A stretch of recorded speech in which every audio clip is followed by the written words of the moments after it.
de la carrera de psicología en la Universidad del Valle de México, el Nuevo Laredo, Tamaulipas. Doctora, muy buenas tardes. Buenas tardes. De antemano, gracias, doctora, por esta oportunidad.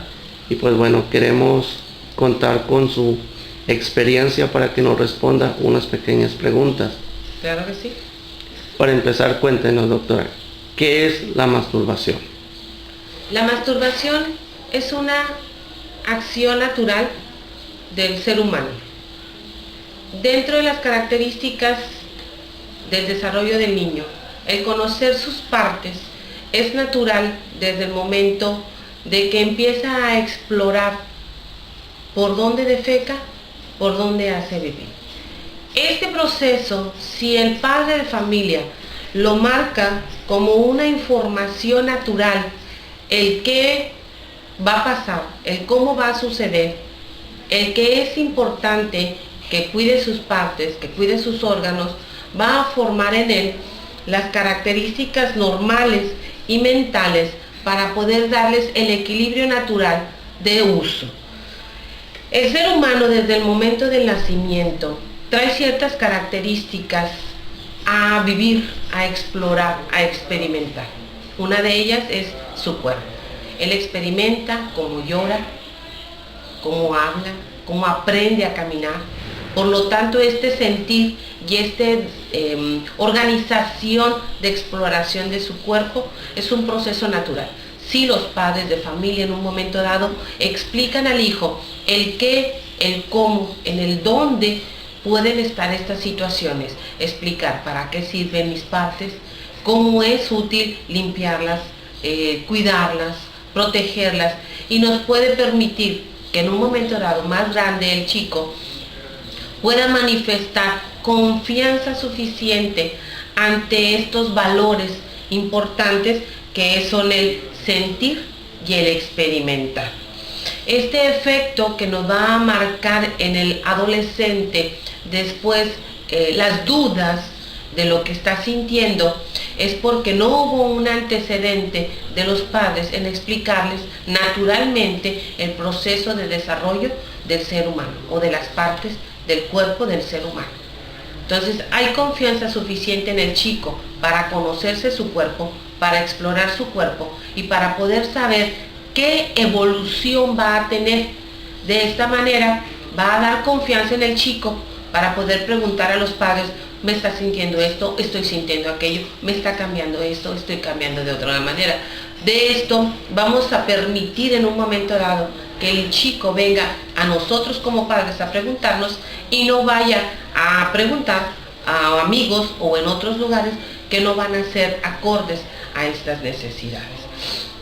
Algo bien importante de esto es que si nosotros empezamos a explicar la sexualidad del niño desde el momento en que empieza a controlar sus esfínteres o empieza a descubrir partes nuevas en su cuerpo, nosotros hablar de sexualidad es naturalmente hablar de lo que es el hombre y la mujer, las diferencias del hombre, la mujer, cómo evoluciona el cuerpo del ser humano y cómo en un momento dado podemos permitirnos que empiecen a explorar estos cambios y los empiecen a asimilar en su conocimiento y puedan darse cuenta del valor importante que tiene el cuerpo del ser humano. Entonces la sexualidad es una parte importante de la explicación del por qué no utilizar la masturbación. Parte importante de esto es, si yo explico bien a mi hijo la sexualidad, no voy a tener una fuga en su adolescencia en cuanto a su masturbación. Simplemente voy a tener preguntas de conocimiento que él va a ir sintiendo o desarrollando. Si tú tienes una confianza completa con tu hijo va a venir a preguntarte. Y de esta manera tú abiertamente le tienes que explicar cuándo, cómo, dónde y en qué función de evolución del ser humano se está desarrollando esto. Doctora, ¿cuándo y cuál es el mejor momento de explicarle a mi hijo o hija sobre su sexualidad? Desde el momento en que el chico empieza a caminar, a tener su control de esfínter, a controlar el hacer pipí, el defecar, a controlar el por qué está saliendo esto de mi cuerpo, de qué manera estoy trabajando con ello, qué está pasando con mi cuerpo. Más adelante, cuando el chico tiene 10, 12 años, 9, actualmente muchos chicos de 9 años ya tienen ciertas características de niños más grandes, más adolescentes, empezarles a explicar el cómo en un momento dado mi cuerpo debe evolucionar, debe cambiar, que no es lo mismo un hombre de un niño que un hombre de una niña. El cuerpo del niño y de la niña son diferentes y son de igual valor para esta evolución. De esta manera, desde el momento en que el chico empieza a encontrarse con las partes de su cuerpo, nosotros necesitamos irle explicando cómo es, para qué sirven, cómo se puede ir evolucionando y desarrollando sin necesidad de maltratar mis partes del cuerpo, de agredirlas o de explorar las demás. El chico va a tener la confianza suficiente para poder venir y decir, papá pasó esto, papá sentí aquello, mamá sentí esto, mamá cambié esto, y puede entonces llegar esta situación de satisfacción en cuanto a prefiero preguntar a mis padres que buscar información incorrecta fuera del alcance de mis padres. El chico aprende que tiene amplia libertad de preguntar a los padres sobre temas importantes de su vida.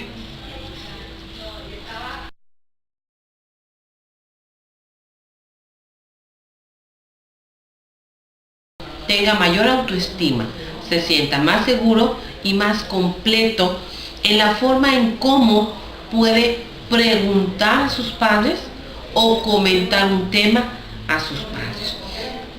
De esta manera, el niño desde muy temprana edad va a poder tener lazos más afectivos que van a provocar esta comunicación positiva en lugar de una mala comunicación por parte de los padres.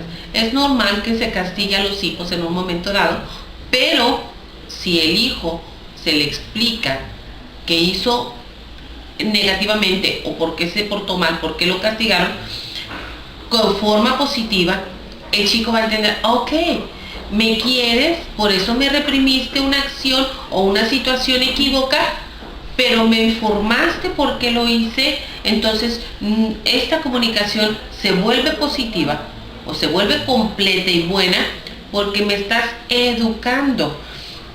De esta manera el niño va a comprender que el padre lo ama de esta forma, que es me castigas y me amas porque quieres que sea alguien o quieres que desarrolle en un momento dado una persona completa y con desarrollo normal. Si tú castigas al chico sin amor, sin explicarle el por qué, el chico va a empezarse a quejar de qué está pasando con el papá, de por qué le llama la atención, de por qué lo reprime, sin explicarle el motivo por el cual lo reprimió o lo castigó. Esto ya no va a ser amor, ya esta comunicación se volvió negativa y esto provocó que el chico empezara a tener dudas en cuanto a la comunicación afectiva de su padre. Provoca en un momento dado que el chico sienta una comunicación negativa con un amor lastimado hacia su persona. Nuestra comunicación de padres e hijos debe de ser positiva para que el chico pueda sentir que puede confiar en su padre porque él le va a dar todas las respuestas posibles a todas las dudas de la vida que él pueda tener. Si en un momento dado el chico no capta esta idea fácilmente, lo que va a provocar es que busque información en otras partes, porque no tiene la confianza suficiente de comunicarse con sus padres y preguntarle abiertamente qué está pasando, qué está sintiendo, cómo se está sintiendo y qué está experimentando al ir evolucionando en la edad. Por eso es importante que los padres, desde el momento en que el hijo empieza a comprender lo bueno y lo mal, darle la oportunidad de mejorar con él en cuanto a comunicarse, jugar con él, preguntarle qué sucede, cómo se sintió en la escuela, qué hizo, qué amigos tiene, qué colores le gustan, qué perfume le agrada, qué juego le interesa. Sentarse con él y trabajar acciones de índole positivo, afirmativo, en cuanto al sentir y el hacer, para que la comunicación sea positiva y afectiva. Es importante que el amor que siente el hijo por el padre sea un amor clasificado en cuanto a que me ama, pero es mi papá, y no la confianza esa de que mi papá es mi amigo y me va a permitir todo y me va a pasar todo. Eso estamos hablando de que hay un amplio libertinaje en cuanto a yo puedo hacer lo que yo quiero con mi padre porque él me permite libertad en todo. Y no está permitido tampoco. Hay reglas y hay normas que se deben de marcar en el hijo desde el momento en que empieza a caminar. De esta forma, podemos decir que educamos a un chico completo, autónomo, autosuficiente, con carácter de pensar, de expresar y de reforzarse en cuanto a lo que quiere, en cuanto a lo que puede, en cuanto a lo que desea aprender, en cuanto a quién soy yo, cómo soy yo, hasta dónde puedo yo llegar a sentir, a pensar y a experimentar de la misma manera en cómo siento y experimento la vida que estoy llevando o que estoy trabajando.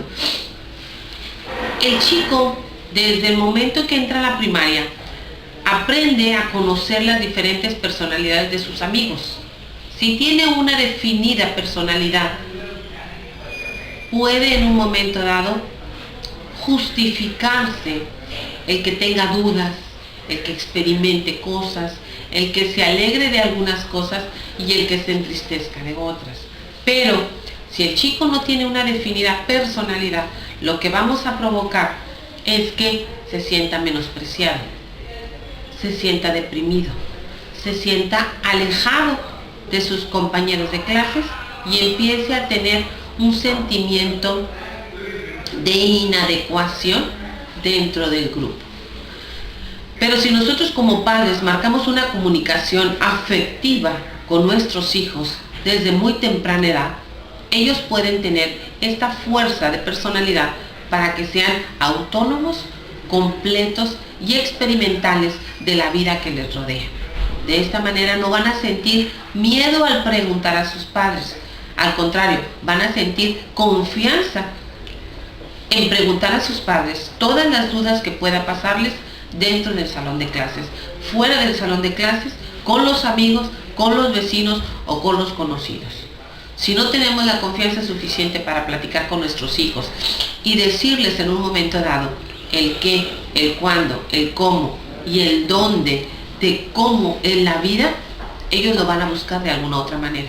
Entonces no vamos a poder marcar o identificar que nuestros hijos son capaces de su propia término de vida, de su propia autonomía o de su propia personalidad. Es importante que nosotros marquemos esta confianza con nuestros hijos sin que se pasen o sin que se brinquen las reglas, las responsabilidades y las normas establecidas por la familia y por la sociedad. Por lo tanto, la comunicación afectiva de padres a hijos nos va a provocar no quejas y no problemas en cuanto a que los chicos no se orienten con nosotros. Gracias. Licenciada, ahora háblenos sobre los videojuegos. Les voy a decir algo que escribí unos momentos antes. Los videojuegos es un pensar fácil de la mejora del ser humano. Con tal de que no me moleste, dáselo, pobrecito. Pero esto disminuye la socialización, las conexiones emocionales adecuadas de una vida social adaptable. Eso quiere decir que el chico se encierra en su jueguito y no puede tener más amigos y más socialización que el videojuego que está jugando. Por lo tanto, aquí se fuerza el carácter de poder en la mente del menor y esto genera una obligación en la posesión del mejor juego, del juego más caro, del de más poder, del de más costo. Provoca entonces en que los padres ya no van a ser simplemente, bueno, pues ya te compré el juego y ya no. Ahora quiero el que va a salir dentro de 3 meses, porque este tiene más calidad.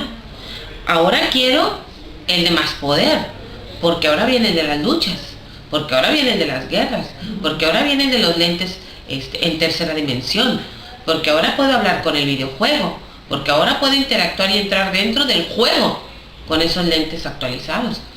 Entonces, ¿qué pasa en esto? El chico ya va a ser autónomo en cuanto a las necesidades de un videojuego y ya le va a poder decir al padre lo que quiere y le va a exigir. Entonces, ¿qué está pasando? El chico se convierte en un ente en cuanto a su integración nada social, pero sí impositiva, de ser controlado por un videojuego. Pero algo bien importante, ¿quién tuvo la culpa? Quien compró el primer videojuego en casa es el que tiene la culpa. Entonces, podemos comprar un videojuego, ¿por qué no? Pero algo dentro de las posibilidades económicas de cada familia. 2, que sea para toda la familia. Y 3, que nos ayude a convivir como una gran familia en este videojuego. Y no simplemente a cada uno en su lugar o en su interior negativo. Licenciada, háblenos ahora sobre el alcoholismo. ¿A qué llega un chico al grado de alcoholismo? ¿Por qué? ¿Porque no fue escuchado a tiempo? ¿Porque no fue orientado correctamente? ¿Por una experiencia mala de los amigos o de los conocidos? ¿Porque no fue capaz la familia, los padres principalmente, de explicarles lo difícil que es el consumir alcohol? Porque alguna vez cuando ya empiezas, tal vez no te puedas parar. Y si el chico empieza, posiblemente no pueda parar. Entonces, si el padre le explica correctamente las consecuencias de empezar a tomar, el chico puede pensar más adelante, 2 o 3 veces, empezar a ingerir. Pero si el padre no le explica las consecuencias de esto, el chico va a hacérsele fácil, lo va a empezar a probar, va a sentirse bien, ya a gusto, buena onda, risa y risa y juegue, y lo que va a provocar es que se va a empezar a dejar ir por euforia del alcohol. El chico llega al alcoholismo por una mala orientación de los padres, por una pérdida de la amistad de los padres o de la información positiva de los padres, y lo que genera es la enemistad de los amigos, la pérdida de su persona y la pérdida de los padres. Esto en un momento dado el chico no lo ve hasta que ya está exageradamente consumido por el alcohol. Por lo tanto, los padres son los responsables de que orienten a sus hijos correctamente para que puedan en un momento dado orientar a su hijo sobre el abstenerse de experimentar con el alcohol.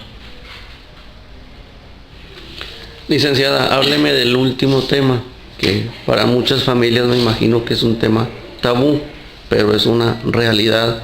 Háblenos de la pornografía. Muy bien, tema bastante importante. Sí. La pornografía es un tema bastante de tabú, hasta para los mismos padres platicarlo de ellos o entre ellos. Pero en un momento dado, en la actualidad, los mismos padres en separado o por junto a veces utilizan pornografía. ¿Qué pasa? Los chicos lo hacen, los chicos lo ven y dicen, pues si ellos lo hacen, nosotros también.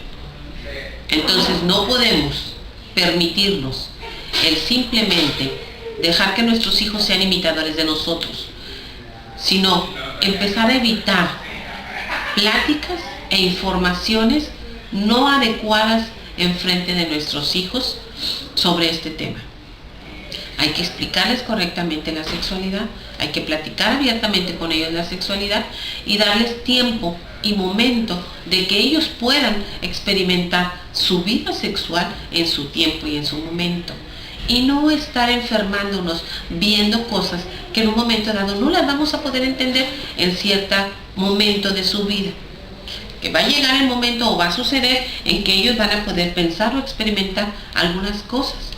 Pero la pornografía lo único que va a hacer es desorientarlos más, porque son límites que están fuera del alcance de la realidad de la persona, sobre todo del adolescente.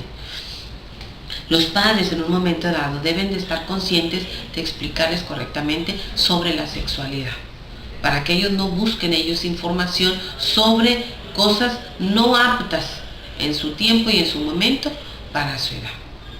Es un tema muy delicado, pero es un tema normal y natural en la vida del adolescente, porque de ello depende que sea un hombre o una mujer maduros en cuanto a los actos sexuales que va a tener que cubrir el resto de su vida. Bueno, licenciada, queremos darle los más sinceros agradecimientos por el tiempo que se ha tomado para responder estas preguntas. Muchas gracias y esperamos contar con su ayuda nuevamente. Claro que sí, esperamos aquí. Ok, doctora, muchísimas gracias y hasta la próxima. Hasta la próxima.